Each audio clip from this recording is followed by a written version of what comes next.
পালক পনিরের এই রেসিপিটা দেখতে দেখতে আজকে তোমাদের সাথে কিছু কথা শেয়ার করব। সেটা হচ্ছে চুপচাপ স্বভাবের মানুষ কেমন হয় তোমরা কি জানো? যদি না জেনে রাখো তাহলে আমি আজকে আমার অভিজ্ঞতা দিয়ে কিছু তোমাদেরকে পয়েন্ট বলবো, তোমরা একটু মিলিয়ে নিও তো যে তোমাদের আশেপাশে সেরকম কোনো মানুষ আছে নাকি। তার মধ্যে প্রথমেই হলো যে চুপচাপ স্বভাবের মানুষরা তারা ঘনিষ্ঠ মানুষের সাথে কিন্তু বেশি কথা বলে।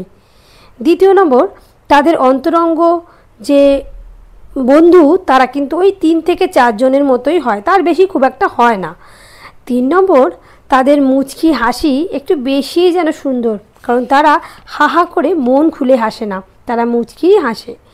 4 নম্বর, তারা বেশিরভাগ লাজুক হয়, তাদের চোখে চোখ রেখে কথা বলতে খুব লজ্জা বোধ করে, তাই তারা বেশিরভাগ সময় মাথা নিচু করেই দেখবে কথা বলে।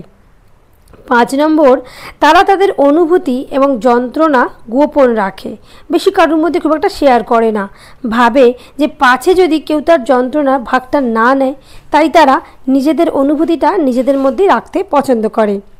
6 নম্বর, তারা কারোর সাথে স্বচ্ছন্দ বোধ করলে তবেই তাদের সাথে হাসি মজা কথাবার্তা এইসবগুলো করে, এছাড়া কিন্তু করে না। আর এই সমস্ত কিছু মানুষ এইরকম তো তোমাদের সাথে বললাম। আর আরও কিছু ধরনের পুরুষ মানুষ আছে যেটা কিন্তু মানে খুবই ডেঞ্জারাস টাইপের হয়। যেমন কিছু পুরুষ মানুষ আছে দেখবে বাইরে থেকে তাদেরকে বোঝা খুবই মুশকিল, খুব ভালো মানুষ, মাটির মানুষ দেখে মনে হয়, কিন্তু কিছু পুরুষ মানুষকে তোমরা সংসার করতে করতে চিনবে, রোজ এক ছাদের তলায় থাকতে থাকতে চিনতে পারবে, যেটা কিন্তু বাইরের গুটিকত মানুষ কিছুক্ষণের জন্য আলাপ করে কখনোই সেটা বুঝতে পারবে না। তাই আজকে সেই কিছু পুরুষ মানুষ যারা সংসার করে ঠিকই, বউ বাচ্চা নিয়ে সংসার তো করে, কিন্তু সংসারটা করে একদম ছ্যাঁচড়া মানুষের মতো। হ্যাঁ বন্ধুরা, ঠিকই শুনেছ, একদম ছ্যাঁচড়ার মানুষের মতো। কারণ তারা সারা দিন বউকে অপমান করে, কটু কথা বলে, বিভিন্ন রকম কথায় জর্জরিত করে তাদের অপমান করে, অবহেলা করে, কিন্তু সেই পুরুষ মানুষগুলি আবার বাইরে গেলে তাদের ভোল পাল্টে দেয়, তাই না? তাদের বাড়ির বাইরে গেলেই তাদের একদমই অন্য একটা মুখোশ পরে তারা যাতে জানে বেরোয় যে তারা যেন কিছুই জানে না, কিছুই বোঝে না, তারা একবারে ধোয়া তুলসী পাতা। কিন্তু এরকম মানুষ না বাস্তবে খুবই ডেঞ্জারাস। আর এরকম যেন ঘরে ঘরে আছে, বাইরে এক রকমের মুখোশ পরে ঘুরছে আর বাইরে তাদের মূর্তি। অনেকে তো আবার এদেরকে উদ্দেশ্য করে বলে যে এরা খুবই সারাদিন খাটাখাটনি করে আসে, তো তাই জন্য হয়তো ওরা মেজাজ কিটকিটে হয়ে যায়, এদের একটু ধৈর্য দিতে হবে, এদের একটু ভালোবাসার প্রয়োজন। আরে না না, ওইসব কিচ্ছু না, এইগুলো আসলেই ওদের একটা টেকনিক।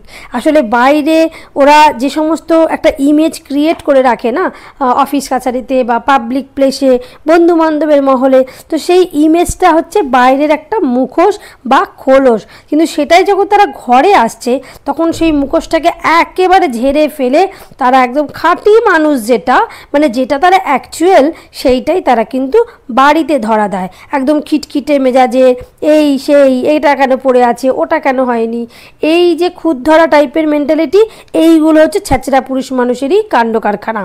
কারণ যারা সঠিক পুরুষ মানুষ হবে না, তারা নিজেরাও বুঝবে যে বাইরে যেরকম কাজ করে তাদের একটা স্ট্রেস হয়, তাদের একটা কি বলবো, একটা ভীষণ অ্যাংজাইটির মধ্যে থাকে, ঠিক বাড়ির মানুষটাও হতে পারে সেটা তার মা, হতে পারে তার বোন, বা হতে পারে তার বউ। তো এই যে বাড়ির মহিলারা, এরাও কিন্তু সারা দিন অক্লান্ত পরিশ্রম করে যাচ্ছে, কাদের জন্য না, বাড়ির যে সমস্ত মানুষরা বাইরে আছে, ইনকাম করতে বেরিয়েছে, তারা যাতে সুন্দরভাবে এসে বাড়ির পরিবেশটাকে পায়, তাদের হাতের সামনে যেরকম সবটা নাগালের মধ্যে পায়, হাতের সামনে ভালো ভালো রান্না তারা করে দিতে পারে এবং সবটা গুছিয়ে একদম ম্যানেজ করতে পারে।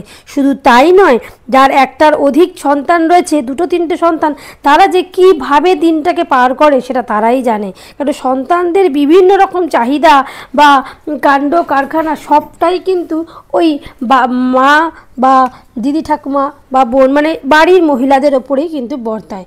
বাইরের পুরুষ মানুষগুলো কিন্তু এত ধৈর্য দিয়ে এসব কিছু জীবনেও করবে না। তারপরেও তারা অফিস থেকে আসার পর একদম অর্ডার সিটি চালু করে দেয়, এটা কেন ওখানে হয়নি, ওটা কেন এটা হয়নি, এটা কি দিতে ভুলে গেছো, তোমরা সারাদিন বাড়িতে বসে করছোটা কি? আরে বাবা, বাড়িতে বসে কি করছি, দুটো না বেশি দিন নয়, একটা দিন একদম সকাল থেকে রাত অবধি যা যা একটা মহিলা ফেস করে সেইগুলো যদি সেই পুরুষ মানুষটার হাতে তুলে দেওয়া হয় না, তখন সে বলবে ওরে বাবা রে, ছেড়ে দে মা, কেঁদে বাঁচি, আমি বরং অফিসেই যাই, অফিসের কাজটাই সারি। কারণ বাড়ির কাজের না কোনো টাইম টেবিল হয় না, কোনো শেষ হয় না। অফিসের যেরকম একটা ছুটির টাইম থাকে যে বিকেল 5টায় ছুটি, কিন্তু বাড়ির মহিলাদের কি কোনো ওরকম 5টায় অ্যালার্ম বাজে নাকি যে তাদের ওই টাইমের পর আর কোনো কাজ নেই? বরং বিকেল 5টা বাজলেই তাদের আরও কাজের আরও বেশি, কারণ ওই টাইমে তাদের হাজব্যান্ডরা অফিস থেকে বাড়ি চলে আসবে, কারুর বর অফিস থেকে বাড়ি চলে আসবে, মানে হাজব্যান্ড বর যদিও বা একই, বা কারুর সন্তান, কারুর ভাই বাড়িতে চলে আসবে, আর তারপরেই তাদের জন্য আবার বিকেলের টিফিন করা, চা করা, তাদেরকে তোষামত করা, সব কিছু তাদেরকে উদ্দেশ্য করে আবারও ঘড়ির 5টার থেকে কাঁটাটা আবারও ব্যাক সাইডে উল্টোতে থাকে। তাদের কিন্তু রেস্ট বলে কিছুই নেই, মানে সকাল 6টা থেকে উঠে যা যা কাণ্ড কারখানা, তারপর বিকেল 5টা অবধি এক রকমের পর্ব চললো, চব্যচস্য লেজ্জপেও, তারপরে 5টার পরে আবারও রাত্রি 10টা, 11টা, 12টা, কারুর 1টা, যেমন এই আমারই ধরো 1টা বেজে যায়।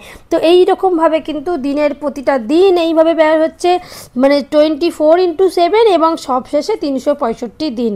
তো এইভাবেই কিন্তু রোজ নামছা, তার মধ্যে আবার শনি রবিবারও নেই, সেইগুলোও আবার রয়েছে। ওই যে বললাম 24x7, যার কোনো ছুটি নেই, যার কোনো মাস মাইনে নেই, যার কোনো সুনাম নেই, যার কোনো মান অপমান বোধ থাকতে নেই, কোনো কিছুই থাকতে নেই, তারাই হচ্ছে ওই বাড়ির মহিলা। তো এই রকম পুরুষ মানুষরা কার কার বাড়িতে আছে একটু বলো তো। আমার মনে হয় অধিকাংশ বাড়িতেই এইরকম এক একটা স্যাম্পল পিস পাওয়াই যাবে।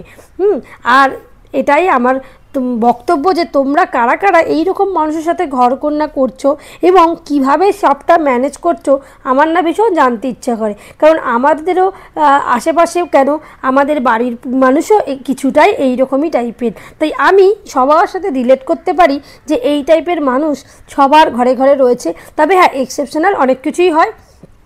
অনেক পুরুষ মানুষ আবার বাড়ির সাথে সাথে মানে ঘরের পরিবেশেও যা, বাড়ির পরিবেশেও তাই একইভাবে নিজেকে ধরে রাখে, মেনটেন করে, এবং বাড়িতে এসে সেই বাড়ির প্রিয় মানুষটির ওপর কোনো রকম কোনো আঘাত না হেনে তার হাতে হাতে কাজে হেল্প করে, যে তাকে তার যোগ্য সম্মানটুকু দেওয়া। আর আরেকটা কথা কি জানো, মেয়েরা সব কিছু মাথা নত করে সহ্য করতে পারবে, খাটনি সহ্য করতে পারবে, কিন্তু পুরুষ মানুষ যদি একটু তাকে ভালোবেসে কথা বলে, ভালোবেসে সম্মান করে, এটাই যথেষ্ট।